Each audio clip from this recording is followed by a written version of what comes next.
আসসালামু আলাইকুম বন্ধুরা, তোমরা সব কেমন আছো? আশা করি সকলে ভালো আছো। তো দেখো, আজকে অনেক দিন পর একটা ছোট ব্লগ নিয়ে তোমার সামনে হাজির হলাম।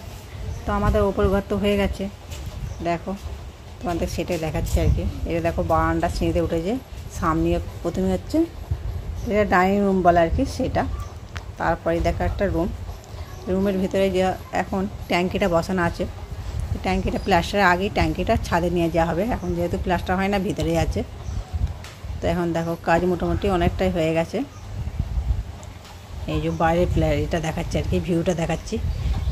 এটা ব্যালকনি, গ্রিল টিল বসবে, এখন অনেক কাজই বাকি আছে। দেখো এদিকে চারিদিকে বারান্দা, লম্বা বারান্দা, দেখো পুরো রেলগাড়ির মতো বারান্দা। দেখতে খুবই ভালো লাগে উপর থেকে বাইরের ভিউটা, চারিদিকে সবুজে সবুজ। যেহেতু এই দেখো, তারপরে একটা বাড়িতে ঢুকে গেলাম। ভিতরে একটা রুম, প্রত্যেকটা রুমে কিন্তু দুটো করে তিনটে করে জানলা, দুটো করে জানলা আর দুটো করে দরজা।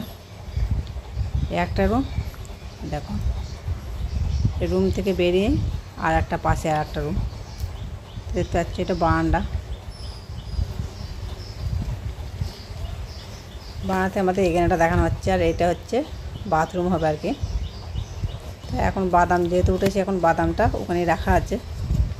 বৃষ্টি হচ্ছে, সিঁড়িতে উঠেছে।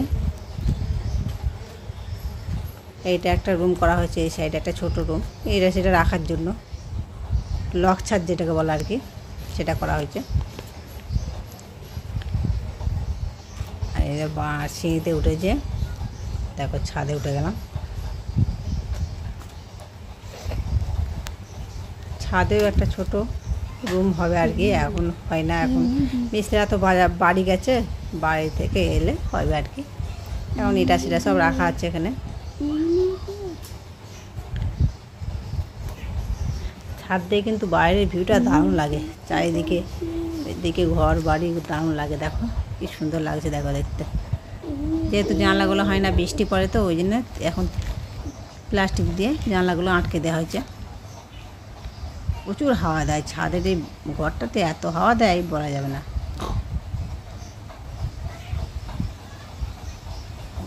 এখনও কিন্তু আমাদের আর একটা আম গাছে কিন্তু আম আছে, গাছ ভর্তি আম, ওইদিকে আম গাছটায়। আর কদিন বৃষ্টিতে পুকুর ডুবা সব ভর্তি হয়ে গেছে। বারবার খবরে বলছে বান আসবে, এখানে মাইকিং করে যাচ্ছে। তো বান এলেও আমাদের বাড়িটা ডুবে না, আমাদের অনেক নিচে থাকে।